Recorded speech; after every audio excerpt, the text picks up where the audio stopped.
Good morning, y'all. Thank you for coming to Maximum One Sales Meeting.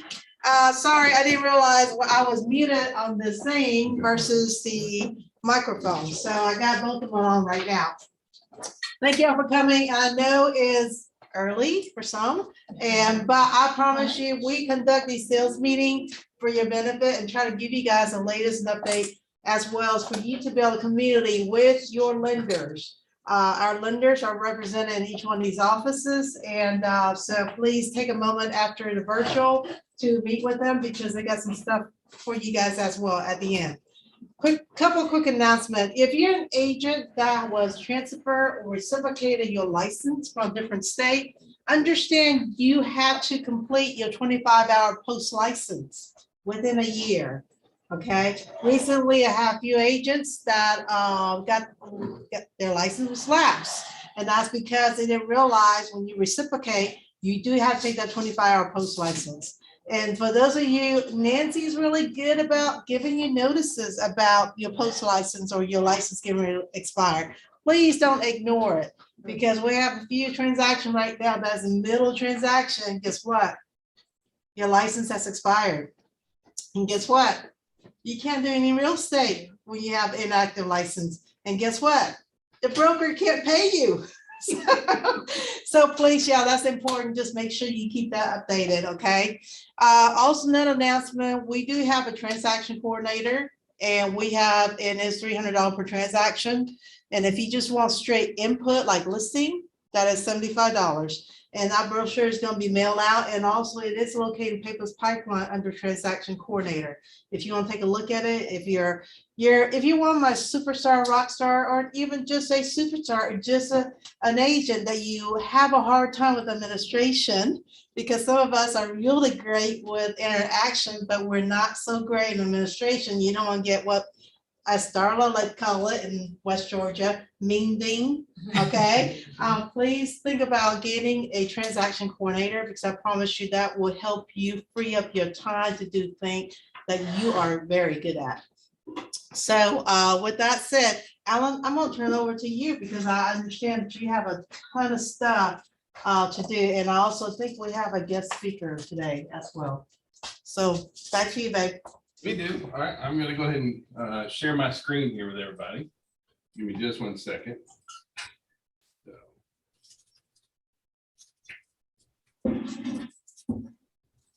All right. Let's move this thing. All right. So, good morning, everybody. My name is Alan Richardson. I am the managing broker here, kind of thing. And so I got a lot of information I do want to share with everybody today. Some really great information, I think. And so I kind of want to start off with, anybody read A Tale of Two Cities by Charles Dickens, right? It starts off, it was the best of times, it was the worst of times. It was the age of wisdom, it was the age of foolishness. It was the epic of belief, and also the epic of incredulity. I'm pretty sure I just butchered that. Season of light, season of darkness, spring of hope. It was the winter of despair. Does that sound like anything similar to right now? And I want you to understand that, like, a lot of times folks there's this perceived idea of what's going on, then there's this reality. And we have some folks in our industry that have decided that that real estate has gone bad. And we've had other folks that are having their greatest year ever. So how can we have folks that are having their worst year ever and folks having their best year ever? It's really coming down to attitude, to intention, to what you're really going to do. But, you know, for me, it really starts with making sure that everyone really understands like what's happening in the market. What are we seeing out there? And then what's really going on, but also understanding where are the opportunities for us as well. It's not all bad. Is there challenging times? Are we going through a shift? Absolutely, we are.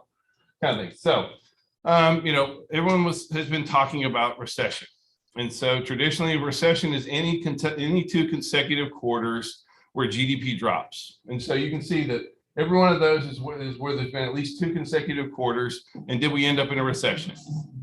So yes, in almost all of those, right? And so is a recession really, really bad for housing? I mean, everybody just got quiet, right? But I mean, like this is one of those things where we really need to understand what we're talking about. And so like if you look at, first of all, recession doesn't equal housing crisis. If you look at the last 7 recessions, only 2008 did we have a drop in property values. And do you know why we had the big recession? Who was the cause of the big recession in 2008? We were, right, exactly. We were all Oprah Winfrey of real estate, right? You know, you get a house, you get a house. Everybody got a pulse, you got a house. We had no doc loans. We had really jacked up lending standards. We had, I mean, just a lot of issues going on. And so, but that's not now. But if you look at the history on recessions, recessions don't equal housing crisis. And so we got to understand that, even though our clients may feel pessimistic, and even though it might be tough for certain segments of our market, it's still a really solid market right now. So please understand that real estate is very, very healthy right now. Real estate is on very, very solid footing. So let's break that down a little bit here. So right now, what's our biggest challenge? Mortgage rates, right? Mortgage rates are killing us right now. They are. And you know, there's a direct correlation to the mortgage rates that rise that we're seeing, the volume that we're seeing going through, and as well as the price pressure that's putting on our buyers at this time. So we know that this is going on. So, you know, but, you know, on the positive side of things, what this graph here shows is you can see that light blue area up there. Those are the people that have a credit score that have gotten mortgages that have a credit score over 760. What have you noticed over the past several years? It went up. So it, you know, like if you look at back in, I don't know, 2008, what was happening back then? Right. It was a very different percentage of people, right? Like people who are buying homes now have good credit scores. That makes them very less risk. We also have a lot of equity built up in there. So, you know, what are we looking at moving forward? And so, you know, Freddie Mac, Fannie Mae, Mortgage Bankers Association, and National Association of Realtors, you know, they put out their analysis for what's going to be coming with interest rates. And so let me start off by saying interest rates are not dictated by the federal funds rate. Okay, a lot of people think that when the Fed raises the funds rate, that raises our interest rate. It doesn't. Mortgage rates are based on the 10-year treasury. Now, I'm not saying that there's no correlation, because what happens is when the Fed raises the federal funds rate, that creates a lot of volatility in the stock market. And when the stock market gets really volatile, where do you think people put their money? In very safe investments, like 10-year treasuries. And so when more people buy 10-year treasuries, what do you think happens to the value of those treasuries? They go up. And when they go up, what happens to our mortgage rates? It goes up as well. So it's a reaction of really volatile market conditions, much more so than what the federal funds rate. The biggest jump that we had was when the Fed chairman said, we're not going to be lightening up on Fed policy. They didn't raise rates at all, but the market reacted, and that caused our rates to jump up. And it's been high for the last 2 weeks again. So, you know, I mean, where are we really heading with this? Well, what I want to show you is if you look at the last, 6 recessions, in every recession, we hit a peak. And then what happened after that peak? Well, on average, they've dropped about 3%, between 1 and 3% is where the interest rates dropped. You know, like even in the 2007 to 2009, it went from 6 down to 4.8. And so we've seen where every time that there's a recession, we see where the mortgage rates really do start to drop. You know, for us, we're really looking at that point, in my opinion, where as soon as the Fed stops with that, you know, 75 basis points increases, if they do smaller, moderate ones, the market's going to react very, very positively to that, which will help our mortgage rates on there. So, you know, what do you think that the future holds for our interest rates? I think we're looking at rates that are going down, right? And so my message to a lot of buyers is marry the house, date the rate. I mean, like for a lot of agents that haven't been in the business for a long time, some of us old dogs like me, you know, like the old plan was you would buy your first home on FHA, and then you would refi in a couple of years at a lower rate into conventional. And so, and now with the way our market's shifting, our FHA loans good again. Yeah, much more so. We're seeing more FHA loans. We're seeing we're seeing down payment assistance programs coming in. So we're seeing where or we're heading into a more balanced market. But, you know, I'm looking at interest rates that really will be leveling and then tapering off as we see things improve. So now the other thing is when we start talking about appreciation slowing, not depreciation. See, you got to be very careful, especially when you get to the news and when the news starts talking about it. And when they're like, you know, values are dropping. Okay, our property value is dropping. No, the rate of appreciation is less, right? Now, you know, we just finished out at 15.8% year over year property value appreciation. And that's on top of 19% the year before, 20% the year before. I mean, is there anybody that's making 50-something% more in wages than they made 3 years ago? Well, the houses are worth more than that. And so we're seeing that. And so is that healthy if this keeps going this way? I mean, like you know, a single family home in Canada right now, what the average single family home in Montreal, what's the price? What's their median price point for a single family home in Montreal? Over $1 million. That's just starter homes kind of thing. So, you know, we're not hitting that place. And so the fact that, and honestly, most of the time, real estate appreciation, if you laid the last 50 years of real estate appreciation out and graphed it out, it come in at 4.4% year over year.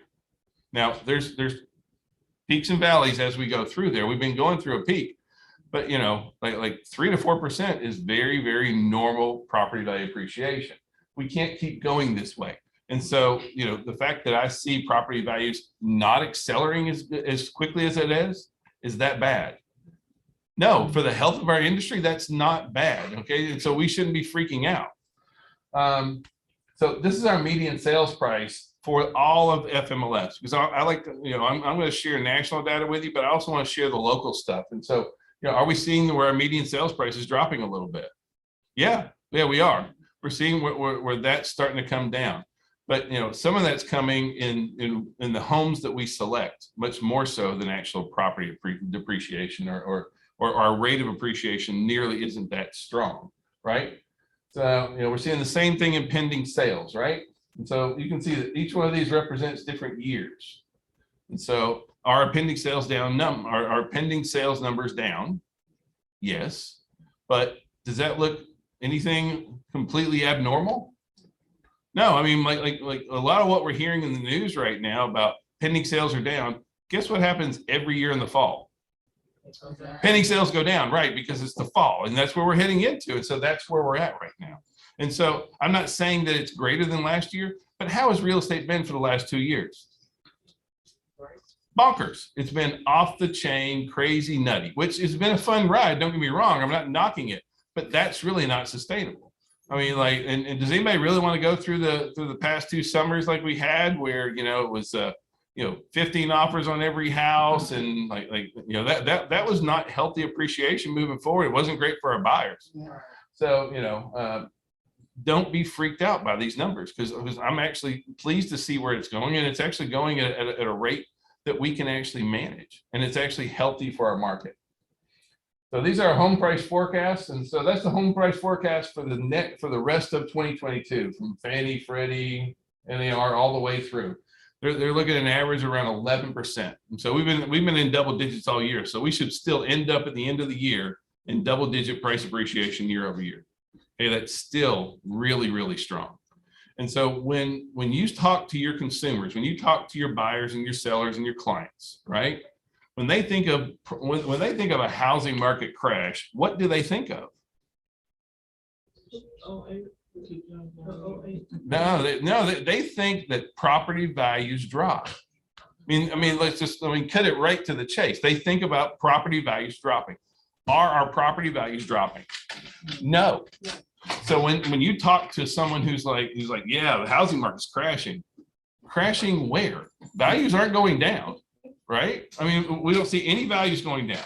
We see some inventories coming up. We see prices leveling off, and that's really, really healthy. But the market is not crashing. We have way too much positive things going on. So there's no need to be stressed about that, and make sure that when you're talking to your clients, you know, like this is not a bad market. Some people are like, well, I'm going to wait for it to crash. You want it to do less than 11% price appreciation? I mean, like you think this is a bad market? So how about going forward?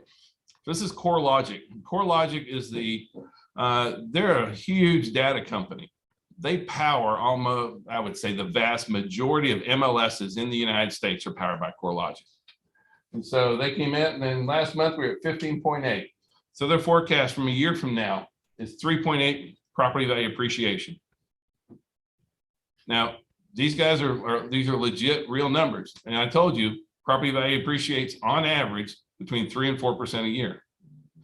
So is this healthy for us? Yes. Should we be worried about this? No, that's the thing. So please understand that that's what's really important here. So now, one other thing I want you to understand is, like this is from Mark Zandi. He's the chief economist at Moody's. And so he's like, I don't think national housing prices will decline in a meaningful way, but there will be price declines somewhere across the country. We're going to hear about that. And your buyers and your sellers are going to hear about that. And when that happens, we need to be able to understand what that really means. So just because something's going to happen in Las Vegas, does that mean it's going to happen in Atlanta? Now, we got a lot of really great things going on. And so they went out, pulled the top 3 real estate economists kind of together and got all this, and then they started plotting which markets are significantly overvalued, because those are the ones that rose really, really, and don't get me wrong, we rose big, right? We didn't rise like San Francisco and San Jose and Phoenix and all that kind of stuff. Some of those guys saw really crazy property value increases. But like when you look at our property value increases, they're much more moderate. Plus, we have a lot of really positive things. We have a positive net inflow of people moving into the state. We have an up and coming huge millennial generation population group here, that kind of thing. And so, does anybody see Atlanta on this list? It's because we're not on here. So when people say, man, markets are crashing, like, does what happened in Phoenix affects what happens in Atlanta? No. And so understand that just because why do people move here from New York? Why? Cost of living's a lot better here, right? And so understand that we have some real big positives here moving forward. So, Moody Analytics went out and they pulled up and they said, this is where we're looking to have price shifts. And so the redder it is, that's where property declines are going to happen. The bluer it is, that's where property appreciation is more likely to happen. Anybody notice where the Sun Belt is? Like, we're right here through the Sun Belt. What do you notice all through like Georgia and all that kind of stuff? Blue. Okay, we're looking really good. Well, how about 2024? Blue, right? So so for our clients, are we looking at property values dropping over the next 2 years? So should our buyers feel confident to be able to buy and that the market's not going to fall out from underneath them? Because I think that, for me, that's one of those big challenges and big questions that a lot of our buyers have is, I don't want to buy and then property values drop. But the other side of things is even if you bought a house in 2008 at the last crash, right? Are you in good shape now? Yeah, you really are, right? And so and so now, if you were smart enough to buy a home 3 years ago, how much property appreciation do you have? A lot, like 40, 50%, right? If you rented a home 3 years ago, how much property appreciation do you have? Zero, right? What happens when rents go up? They go up. Is your mortgage going to go up on a fixed rate? No, Jamie. Nope. See what I mean? So home ownership is one of the best best hedges against inflation that is out there. And so understand that I want you to be able to speak confidently about what's happening with our market, so that you don't get trapped up. Because does the news want to talk about property values are appreciating in Atlanta but not in other areas? No, they're going to talk about home prices dropping, values declining, market crashing, all these kind of things. And I'm sure that there's some markets that are experiencing that kind of thing. That ain't us. So now this is our months of inventory when you compare it to our median price. So as inventory has gone down, what happened to values? Residential real estate is based on those fundamental principles of supply versus demand. Do we have enough houses right now? No, I'm going to show you that too here. So our inventory is still historically low. And so you can see that, you know, our inventory levels are drastically under where they've been. So this is actually from FMLS. And so as of right now, we currently have 18,000 total listings in the Atlanta, in all of FMLS, there's 18,000 listings. How about in 2019? How many listings were there? 27,000 listings, right? So we're talking about 9,000 less listings, which by the way is like a 50% drop of where we were. So that's really, really, I mean, we're down significantly in total number of active listings. So again, supply versus demand. We still have a lot of demand. We don't have enough supply moving forward. So in addition to that, these are national numbers. We have more active listings than we have new listings. We don't have enough new listings coming on the market right now. And so those new listings coming on the market are not enough to satisfy the number of buyers that we still have right now. And so what do you think that's going to mean? Supply versus demand. Our prices dropping. You see where I want you to understand what the numbers are here, where they come from, rather than just, no, I say so kind of thing. Like I want you to be able to really be able to speak intelligently with your clients, better than I'm doing right now. So this is our new listings. What do you see happen over the last 4 months for our total number of new listings coming on the market? It's dropping, right? And that's a pretty significant drop that we see continuing to drop down. Now it's not dropped all the way down, but you know that we're at a lower inventory level right now, and the new listings that are coming on the market, they're getting gobbled up quickly. And the listings that are sitting on the market, what are we having to do? Price, spot on. Yeah, that's it exactly. So now our showings are now below last year's levels, right? So we see that the demand is waning, right? But demand is largely fueled by our interest rates right now. We know what's going on with that. So that being said, you see where our showings are right here? So, you know, this is showings per listing. So we're averaging 6.7 showings per listing right now. One, that's a good benchmark for you as a listing agent. How about pre-COVID? Where were we? I mean, look way back there, right? I mean, we're 5, 4, 4.7, something like that kind of thing.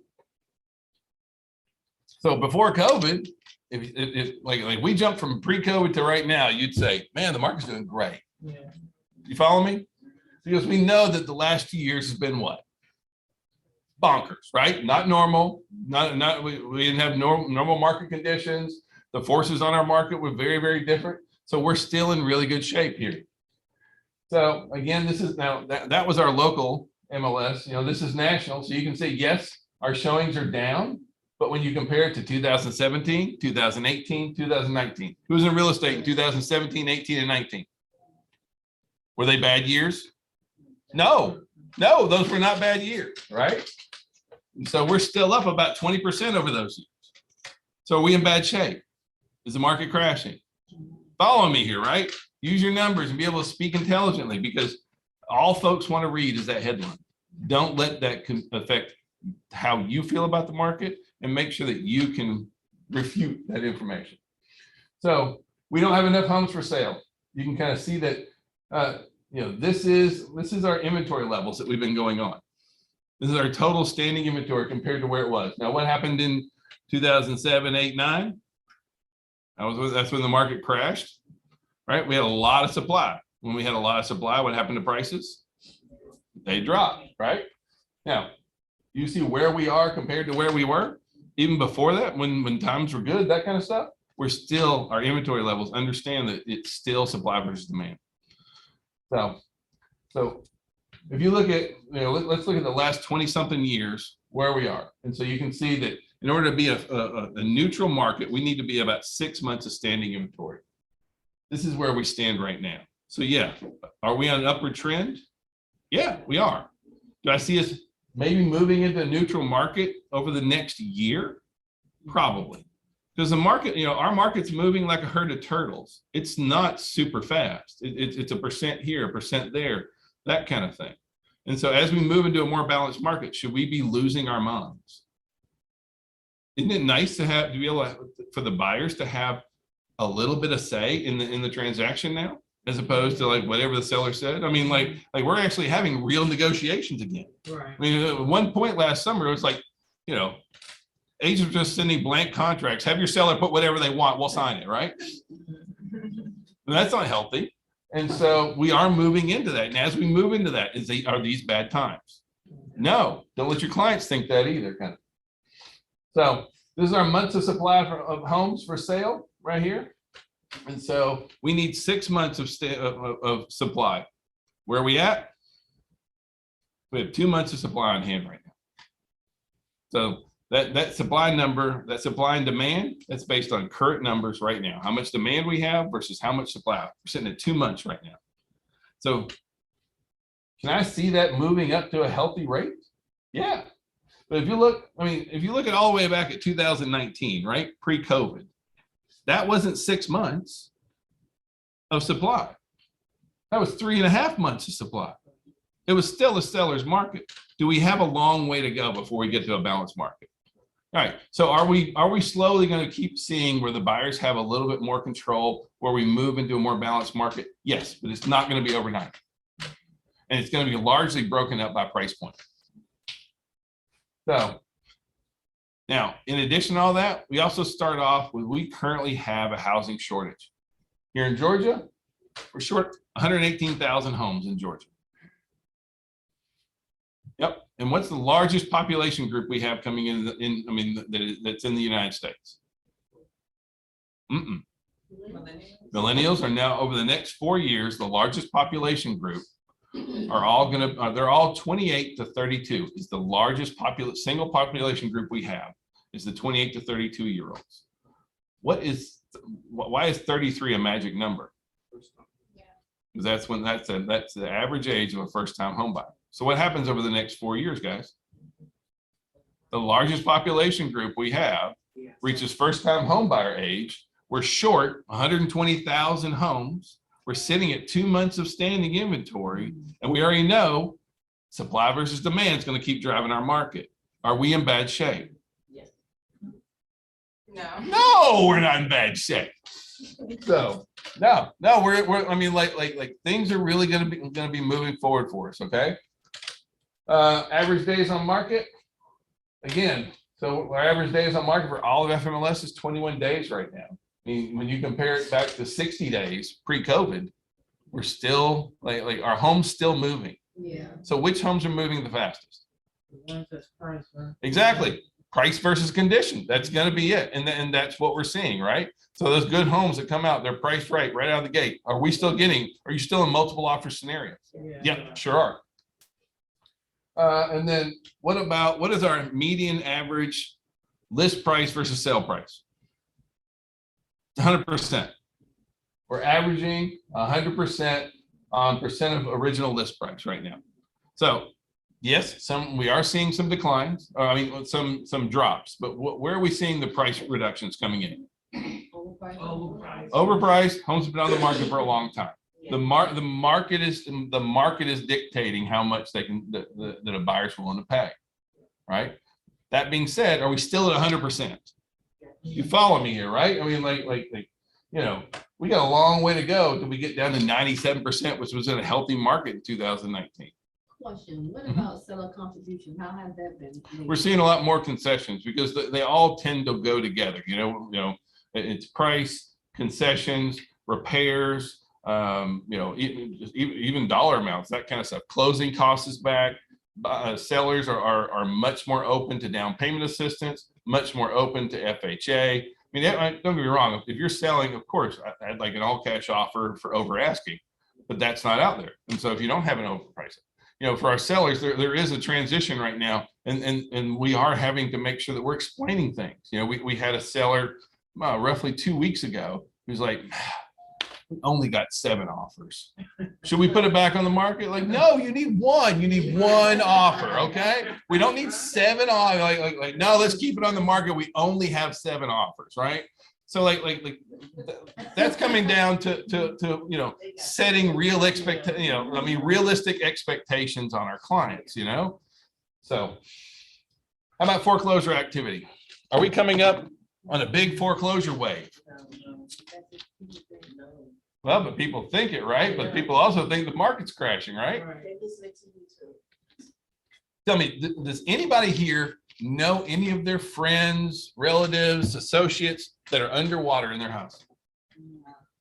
No, I don't know a single person. Now, did I know anybody in 2007, 2008, 2009? Yeah, we know a lot of people, right? I don't know anybody that's upside down. And even if we finish at 11% appreciation this year, is anybody gonna be upside down this year? No, right? How many HUD homes are for sale in the entire state of Georgia? 7. There's 7 homes for sale in the entire state of Georgia, right? And by the way, the bid date on 6 of them ends tomorrow. Those 6 properties have been on the market for a month. Well, but they won't look at bids until it's the end of the bid open day. So as of tomorrow, how many HUD homes will be listed for sale in the state of Georgia? 1 would be my expectation. So are we looking at this big foreclosure wave coming to us? No, we aren't. And here at the brokerage, we get calls all the time. Hey, can I get a list of foreclosures? No. Right? Can I get a list of off-market properties? No. Because who in their right mind would sell off market? I just don't want as much money as I can get for my house. Said nobody, right?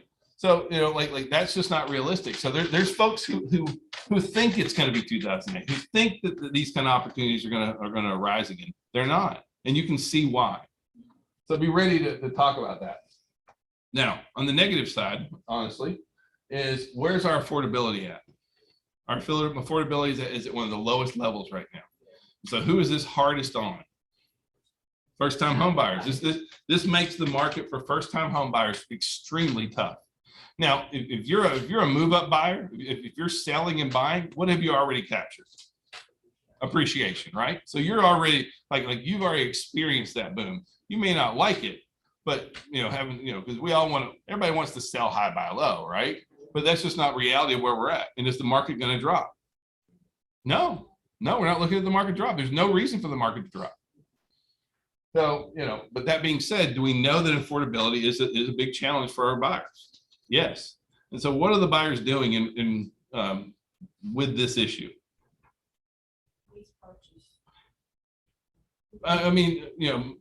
Even finding lease purchases. There are some folks that are doing those kind of things. What we're seeing is they're adjusting their budgets. And that's causing even more demand based on price point is really what we're seeing. And so my crystal ball says we're going to see more and more a shifting market. Like even back in 2017, 18, 19, we had a market where anything under this price point was really doing this, and anything in this price point was really flat, and anything at this price point was really, it was almost a buyer's market at that point. Well, I think we're heading more towards that kind of thing. Because the monthly mortgage payments right now, they're getting big. They really are. And so when and it's all driven by the interest rates. And so that's why, again, marry the house, date the rate. Because everybody wants to drop that rate. It's a big deal. Whoa, bless my kid. So affordability is driving home selection. It really is. So we have to shift and look at how we're dealing with our business a little bit differently. Okay, we have to understand that what's really going on with that. So we're going to see, and we are seeing bidding wars at our lower and entry level price points. Anybody put an offer in on anything under 225? How many offers? Yeah, and we're even seeing stuff that's really iffy condition, that kind of stuff, just because of price. So what we're already seeing this, that the lower price tiers are already getting a lot of competition. We're going to continue to see that. And really, here on the south side, pretty much through all South Atlanta, anything under 3, is that going to be a really competitive property? It is. And if it's in good condition, it's going to be competitive. We're seeing from that 3 to 6, though, it's not as intense. And once you get over 700,000, it's even less intense right now. So, and that's kind of what I'm looking for going forward. So, the reason I bring this up is, do you need to be real clear because, we just said, listen, we're moving to a more balanced market, right? And overall, we really are. But if you're buying a $180,000 house, is that a balanced market? No, that is completely seller's market territory. And so I want you to be able to speak intelligently about that, because sometimes our buyers think, hey, this market's shifting. Let's just try 20,000 under asking. Well, let's just wait some time. How about that, right? I mean, you want to get depressed? Sit and write offers that cannot be accepted, right? It just that drives you up the wall, kind of thing. But make sure that we're explaining what's really going on, and that anything under that 300, it really does. It's going to have a lot more attention on it. But that being said, what's the big tell for properties? Days on market. The longer the days on market are, the more the more opportunities for price reductions, negotiations, that kind of stuff. When properties first come out of the market, especially under 300, and you're placing one of those initial offers, and you want to come in under asking, is that a smart play? I still don't see that as being viable in our market right now. So we'll see where everything keeps shifting at, but right now it looks like everything under 300 is going to continue to be a heavy seller's market. Yeah, they're still getting over ads. Yep, they are. Yeah, we're seeing that's exactly what we're seeing at the brokerage level all across the whole south side. So that being said, we got to look at balanced businesses. Okay. I mean, for years we had folks like, I'm a buyer's agent, I'm a listing agent. Okay. You need to be both. I mean, don't get me wrong, I love list to last, right? But is anybody that's selling not going to be buying? I mean, like what's the number one holdup for why folks aren't going to sell?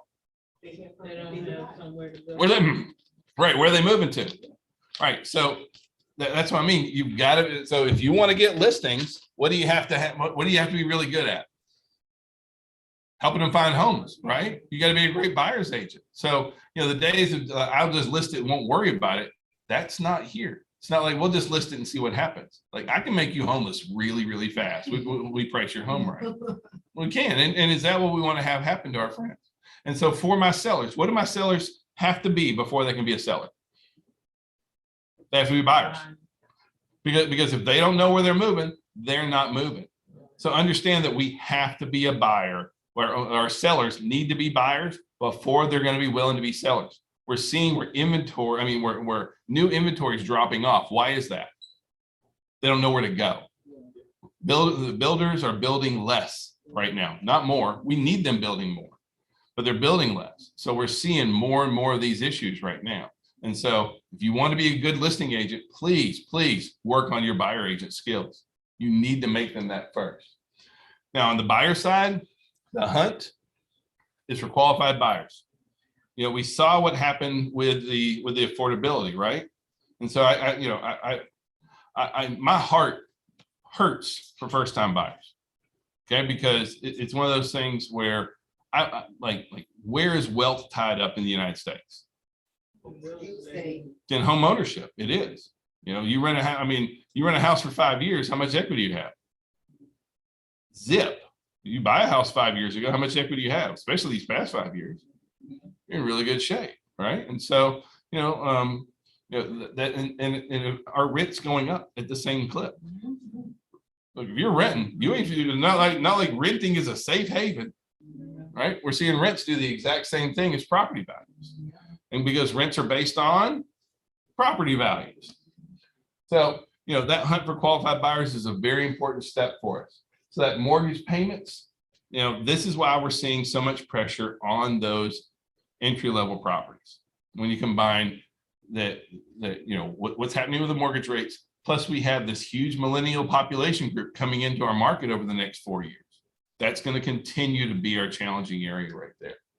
Now, this right here, this is median family income and qualifying income just on average. And so here in the South, it's right at about $84,000.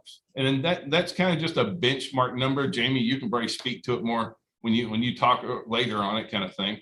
But you like you need to have, most families for the median priced home in Atlanta, they need to make about $84,000. That's just kind of a benchmark number to be able to work off of there. NAR just released this anatomy of first-time home buyer. And again, they're 33 years old. They make 86.5. Does that meet our benchmark here in the South? Yeah, it does. Does it meet it everywhere else in the US? No, right? So median purchase price, $252. Is that a popular purchase price here in the South? Absolutely. That $250 price point is a big deal. Average buyer right now has 7% down.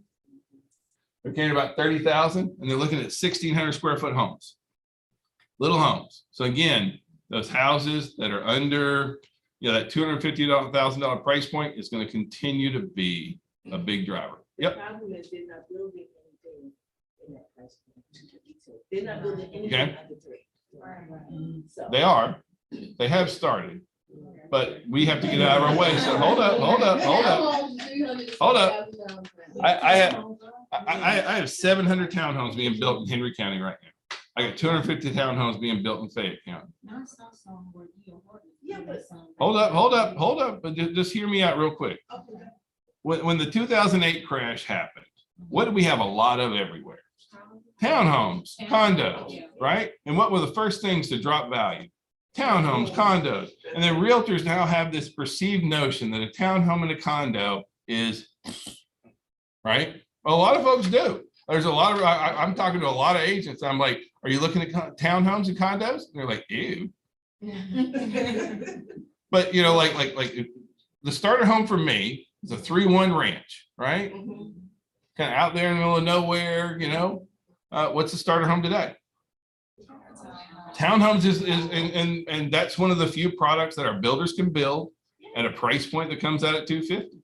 So that's why right now there's 750 townhomes being built right now, just in Henry County. But they're not in that range. No, some of them are, absolutely. Yep. All right, I'll show. Yep. Look. Huh? I have a nurse. Yep. That would be perfect for me. So right now, I was just speaking with 2 different building groups, and one builder group, they just canceled on 4 neighborhoods because they were going to have to be priced over $350,000. They're not going to build things at that price point anymore because that's not where the demand is. Where's the demand? 250. So where are the builders going to build at? I'm telling you, it's coming already. Okay. All right. It's already in the works. Okay. These things are coming down the road, but make sure that you don't have preconceived notions of townhomes are icky. Okay. Because that's the starter home for a lot of millennial generation. That's their 3-1 ranch. Well, what is the resale on those townhomes? Maybe easy to resell after the first time buyer gets to the Well, I mean, right now we're seeing where it's no different. Like you take a townhome neighborhood and you take another neighborhood. That townhome neighborhood is going to stabilize the value, and then the values in that neighborhood will move with the market. Same thing it doesn't matter if it's a high neighborhood, low neighborhood. You're going to comp out with the other properties in there. You're not going to comp out with single family detached when you're in townhomes. You're going to comp out with other townhomes. So, all right. I want to change gears really quickly here because this is something I talked about a couple of weeks ago, and I want to make sure everyone's aware of, kind of thing. 94% of sellers don't disclose property defects. Okay. That whole thing, buyers are liars. Turns out sellers are liars too. Okay. So 60% of our sellers admitted to selling a home with issues that the buyer was unaware of. 65% said the issue was worse than the buyer realized. 75% said they admitted hiding issues with poor repairs. 77% said their real estate agent encouraged them to do it. Oh. Oh, yeah, now we're getting our business, right? Yeah, absolutely, kind of thing. So, I mean, like 3 out of 4 said their agent was like, yeah, let's do that. What kind of liability does that open us up to? Okay, so we got to make sure we're protecting ourselves and protecting our clients. Can we sell as is, no disclosure? Yes, you can. Yes, you can. Does that increase their liability or reduce their liability? It increases their liability, because if it comes back and somebody finds out that you didn't state everything you knew about the property, are you liable? Yes, because we're liable for any hidden material defects or latent defects. I mean, latent defects. So we're required to list that. 67% of our sellers withhold information. 67 take advantage of buyers, manipulative negotiating tactics, lying, being confrontational, bending the rules. Like there's 2 things that we really need to focus on here. One is we need to have a very honest conversation with our sellers about like this hurts you, okay? Like you're liable for any hidden latent defects on that kind of thing. We and the, you know, like, who doesn't do a home inspection? Now, this past summer, did we have a lot of people that were waiving inspections? I never, please do not waive inspections. Even if you're going to waive due diligence, at least make sure they know what's going on in that property. Yeah. And for buyers agents, beware, right? Is there a good chance that seller's property disclosure is not 100% true? I'm not saying that all sellers are that way, but you know, this was very, very disturbing data for me to come across. And so, like, as listing agents, I think we really need to be very much aware of it. And as buyer's agents, I think we need to be very aware of it too. Alan, as a buyer's agent, isn't there, can we have our client sign off if they insist on not doing, Yes. taking our advice? Mm-hmm. Yeah, because I had a lady. Yeah, we have a form for that already. $500 for the inspection. Yep. Yeah, and you want them to do that, because afterwards, when they find issues, who are they going to sue? They're gonna come back and say this. Well, they're going to come sue me, but yeah, you're right. And I'm going to drag you in there with me. Exactly. So there's a form for that. Yes, there is. Yep. Well, you can go in there and say, I recommend you do this, and then you didn't want to do it, and then sign off at the bottom. That's your protections in there. Yeah. I want to kind of wrap with this. And anybody know what the Burrito Principle is? It's called the 80-20 rule. Okay. And it goes with, you know, and we see it in all kinds of places in real estate. Like 20% of the agents do 80% of the business. It's true. Right. But it's also true in 20% of your activities produce 80% of your results. Like we need to really be focused on what's that important 20% that we're really doing. You know, a lot of us have, you know, we run around a whole lot, but like what's really important, what's going to drive your business moving forward? It's important that you look at what is that 20% that I'm really doing on a very consistent basis. I mean, right now the market is in flux, but that's really the only constant we have. That being said, it's still a really solid market. Do we need to be being brilliant at the basics, prospecting, reaching out to our clients, engaging, building relationships? That's really where it comes down to. All these kind of things. I wanted you to be able to have the tools that you need to be able to have intelligent discussions and talk about the market and that kind of stuff. But really, at the end of the day, it doesn't do any good if we can't turn around and turn this into making our business more profitable, selling more homes, listing more homes, and you know, helping more people is really where it comes down to. And so I'm going to kind of challenge you to really look at what is it that you have, or what is it that what's in your schedule? What are you doing? What is that 20%? And is that 20% the right 20%? Because everyone's business is a little bit different, but you have to take a very, you know, intelligent approach about what am I doing? What's that 20%? For most agents, that's going to be some form of prospecting, reaching out, engaging, but it's about relationships. It's not about selling. It's about engaging and building relationships with people, because we have to go from being known to being liked to being trusted, and you do real estate with the people that you trust. So, you know, one thing I am going to challenge everybody on here is we all have KV Core. Like it's built into every single one of our plans, and it is the #1 real estate platform out there. Okay, and don't get me wrong, is there a lot to KB Corp? Yes. Absolutely. This is like this is it's a Ferrari. It is. So, but right now, some of us haven't got out of neutral. Okay. Hell, some of us ain't turned it on. Okay. Some of us have not even turned the engine over. Okay. Guilty. All right. Well. Yeah. I haven't even cranked it up. Yeah, but that's what I'm talking about, right? I mean, we have this really powerful tool. We need to be focusing on, and where's KB Core really going to assist us in? Relationships. It's going to assist us in building relationships, maintaining relationships. At any time, only 3% of our market is going to be actively engaged in buying and selling real estate. And so that being said, we have to make sure that we have some way for keeping up with all those clients and engaging with them and sending them text message, sending out emails, setting reminders for ourselves to call them, that kind of stuff. All of that can be done. At the same time, you got lead generating websites that are built in. You can do your listing presentations. You can do your buyers presentations through there. All that's much more advanced. Right now, we just got to get into starting to use it, okay? Because there's a lot of really powerful tools built into it. And so, we have Taylor, who's kind of like our KB Core goddess. She'll be glad to help anybody. She's been coaching and working with agents almost every single day. Folks will just go to the office. She'll Zoom you. All the branch managers are really good with it too. I'll help. Please take advantage of this. Like this is a very powerful tool when used properly.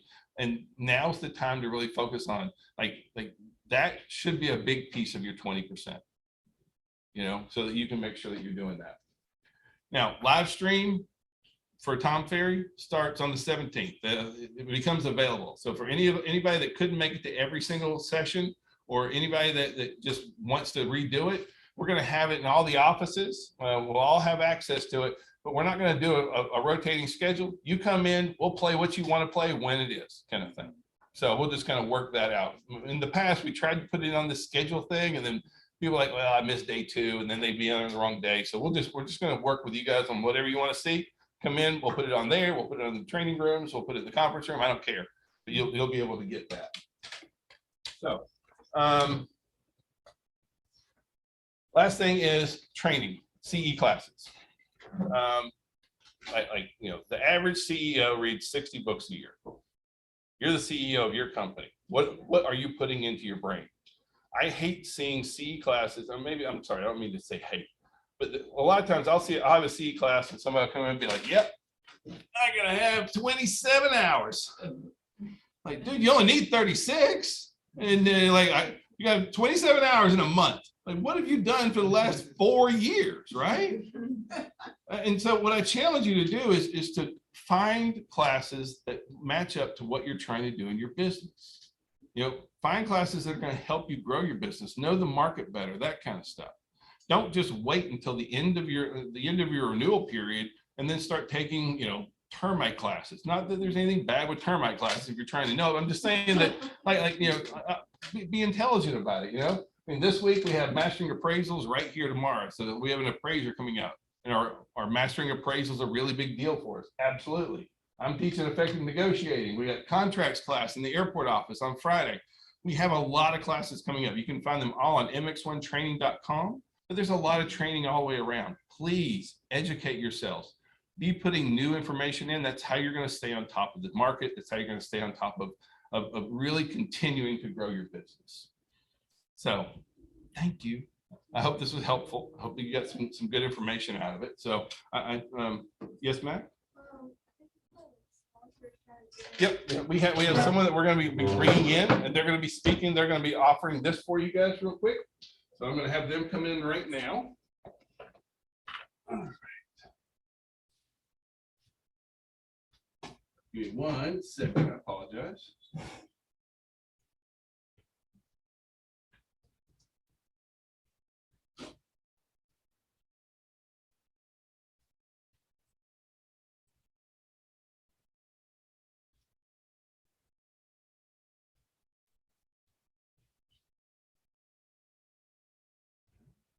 I'm working on it here.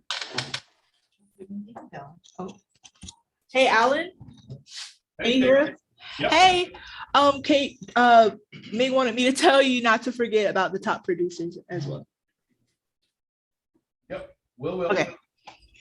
I will put that out there right now. So, but right now I'm trying to get, where are we here? All right. So, Joe, are you there? I'm here. Can you guys hear me okay? We hear you just fine. So, Awesome. the show is yours. Perfect. Well, I appreciate that. Thank you for having me. The only request, can I get the request to share my screen?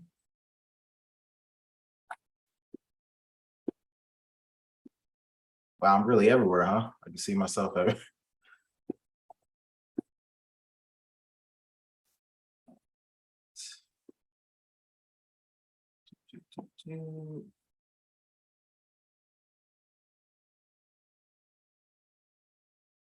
There we go. Perfect. Thank you so much.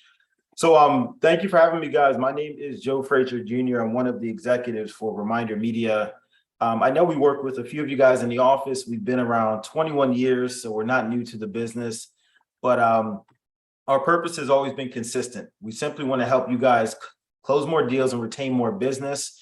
We are a huge believer that real estate and relationships, they go hand in hand, and I really don't think that's ever going to change. But these stats come from NAR, and I'm always interested by this because it says 60% of buyers and 68% of sellers, they found their agent through referrals or they used the last agent they were working with before. And I just think that makes sense. But even more so, the 68% of sellers, what I thought was interesting about this stat is it goes in and shows that actually only 6% found their agent through farming and websites combined. So I'm bringing that up to you because we have a plethora of products here. We're like a one-stop shop marketing company, but at the end of the day, we know when it's ready for people to move, they go with someone they either know, love, and or trust. And I don't think that's ever going to change as well. So for you guys as business owners, I'm sure I don't have to tell you, but it's not a free business, right? But what's alarming is as we're talking about the importance and significance between real estate and relationships, NAR says if it's so important, then why does 60% of agents not spend any money in this area? And that's where the real problem lies. And this is where we step up. Now, I'm sure some of you, if not all of you, have experienced this. I wish you never have to experience it. But you get to that neighborhood of like a past client and you see the for sale sign on the lawn and it's not with you. You know, it stinks, but it is a part of the industry. Where we've been able to come into play is we've been able to minimize this from happening as much by just simply keeping you top of mind and in that presence opportunity. Okay, so I want to show you exactly how we're doing this. If you are familiar with us, you know, American Lifestyles magazine, that has been with us all 21 years, but we have really evolved. So now we have Start Healthy, which is my personal favorite, Good to Be Home, which is our realtor's favorite, and our new one we just launched is Business in Action. The premise behind these four magazines is that the content is what differentiates the four. So American Lifestyle is going to have a lot of leisure activities in it. Start Healthy focuses on health and wellness. Good to Be Home obviously talks about the home. And Business in Action talks about business strategies and marketing tips. So it really comes down to a personal preference of yours, of what you feel your clients and your top relationships would really enjoy, and kind of what's your personality as well. So just know a little bit that everything that we do, the content in the magazines, we change every 2 months. It doesn't mean you guys have to do it that frequently, but that's how often we'll change it on our end. Each of the magazine is 48 pages. And what agents really love is the fact that you can personalize these and you can customize it to you, but there's still not a lot of work. So you don't have to do a lot. You can focus on real estate, which is the main thing. So this is exactly how it's set up. Your picture and your branding go right here on the front cover. And I wanted to show you guys, if you become a client of ours, if you already are, you know you have access to, this is what we call the portal. And you have anywhere from 10 to 20 different cover options you can choose from for the front cover of each one of our magazines. And then when you open it up on the inside, which this I really love, because besides your branding being here as well, you have the ability to do a personal message to your client or recipient. So for example, Bill and Judy's name could be here, and you could type in a one-liner to say happy anniversary to them, or congratulations on the new baby. But the point I'm making is that everybody's letter can be different if you want it to be. And I just think that goes a long way, because a lot of people receive mail, I know I do, that says dear valued recipient or dear valued customer is very generic. but this lets your client or prospect know that you're talking directly to them. And if you know a little something about them, it takes 2 seconds to just save this letter here. Right now, in the crease of the magazine, there are 2 tear out cards. There's one in the front and there's one in the back. These are like glossy business cards. So you have the ability to put anything you want on here. Obviously, your branding is going to be on here. We have tons and tons of categories of content that you can choose from with subcategories. But if you have a recently sold, if you have a lender, a QR code to take someone to a website, whatever you want us to do, we can do on those 2 tearaway cards. And that same rule applies for the whole back cover inside and out. It's another chance and another opportunity to promote yourself and your business. So what's really popular is a lot of you do like to put your recently solds here. You can highlight a client. I've had one agent who has started a trend. She uses the outside of the back cover of her magazine to highlight her clients, but she chooses one client and she does it quarterly with us. But what happens is every time that person that's being featured gets the magazine, they want to show everybody within their network, which just makes sense. So for the agent, it does 2 things. It exposes her to that person's network, and it's a really, really good first impression when you're showing somebody a magazine that your realtor's done that they're featuring you on. Okay, so I'm just giving you some outside of the box thinking ideas. If you're doing an open house, a lot of you will put these by the sign-in sheet. If you're doing a listing presentation, have it a part of your listing packet. It looks very, very professional. So the magazine itself, you guys can use and are using for every aspect of your business. But in addition to the hard copy, we have a few different digital products that we offer as well. We have something called local events. And think of it this way. We would send 2 weeks worth of events to your email database with your branding on it. So they'll open it up, they'll see the event. If they want more information, on the right-hand side and all throughout the email is going to be your branding. So they can always get back to you if they need more information, but it also paints you as the area expert as well. We do have a digital version for the 4 hard copy magazines that we offer as add-ons, something called Branded Post, which is my favorite. This is all of our content from the past years of our magazines. We've been able to put a lot of that into a database for you guys online. So you can take one of our recipes, for example, and post it. But when you post it and someone opens it opens up in an interactive blog format. And again, on the right-hand side, they can call you, email you, link you to another website, and it'll have the information there. So they think you've written the blog. Okay, and the same thing with the landing page already set up. If you want to funnel people in, great way to use that. So what we've done is everything that we offer, we do 95% of the work for you guys and give you 100% of the credit. And it always looks top-notch and professional. But I would encourage you not just to take my word for it. You can go to Reminder Media's Facebook page. Thousands of testimonials. We have a 4.7 rating out of 5 with Facebook. The most common compliments have been being able to reconnect with someone you haven't talked to in a while, helping you get a big time listing. But also the biggest compliment we get across the board is that the physical magazine has stood the stand of I don't know how you say it. I'm gonna back it up, but you know what I'm trying to say. It's been able to evolve over the course of time is basically what I want to say, because the 2 compliments is that number 1, the magazine is something people will hold on to and not just throw away. And it's something that makes you look very professional. So even if you're new to the business, it doesn't scream that you're a new agent. If you're a top producer, it just gives you that credibility as well. And that's the whole purpose of it, is to make you look like a professional, keep you top of mind, something people will hold on to. As you can see, our average shelf life is about a month. Hence why we change the content every 2 months, because we know they should be expecting the next one. All right. So I'm gonna wrap it up here with the pricing. I just want to take a quick pause. Does anybody have any questions as far as the customization side of things? Any questions at all?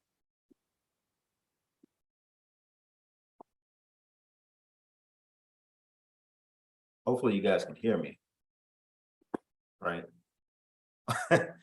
All right, so Yeah, we can hear you. We just have everybody just turns off. No, Okay. Questions. So perfect. So you have so you said no questions, right? no questions. All right, perfect. Let's how to wrap this sucker up. We got to get moving. So Yep, I'm getting right there. So here we go. So let's go on to the pricing. We do have a couple of different products here. Targeted follow-up. Simply put, we can take your mailing list, We can go ahead and score your whole list to show you who's most likely to be moving in the next 2 to 8 months. This has been very helpful. It even helps you send a text message to your clients or your prospects to make sure you're staying top of mind. And then we have targeted mailing lists. If you don't have a big list or any list at all, we can actually build you a list based off of what you want us to search. If you want to do 55 and older community or homeowners who make a certain income, we can build that list for you. So pricing breakdown, really simple. We have the one-time activation was $299. It's reduced to $99. This is the only thing you will pay up front. This sets up your portal. It gives you the marketing team that will put it all together, and it gives you ownership over your mailing list. So no one else can mail it there except for you. The magazines, you'll pay $4.19. The minimum is $50. We already do the shipping. So anywhere in the country wants to send it, we can do so.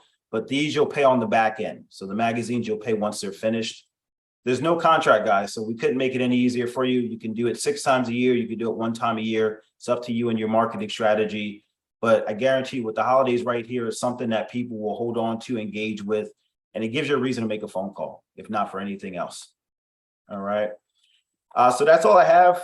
I'll leave my information up here for a second. If anybody wants to jot it down, I'll also send an email out that just recaps everything. We have everything open for the whole week. An extra little incentive I love to do for you guys. Anyone who also signs up, I always throw in an extra 15 magazines just for free as a thank you for giving us a shot. But other than that, that's it. Everything is pretty simple, and we do most of the work for you. Thank you, Joe. We appreciate it. All right, guys, have a good one. Thank you. All right, bye now. Bye. All right. Well, I am going to, we're gonna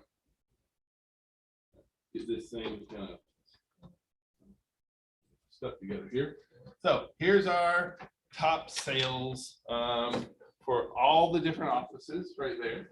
So here and so at this point, all the local, at this point, every office now goes local. So now we're going to kick over to just the thing. So we're going to turn off the mics, and then everybody's going to do their own thing here in the different offices. So thanks, everybody.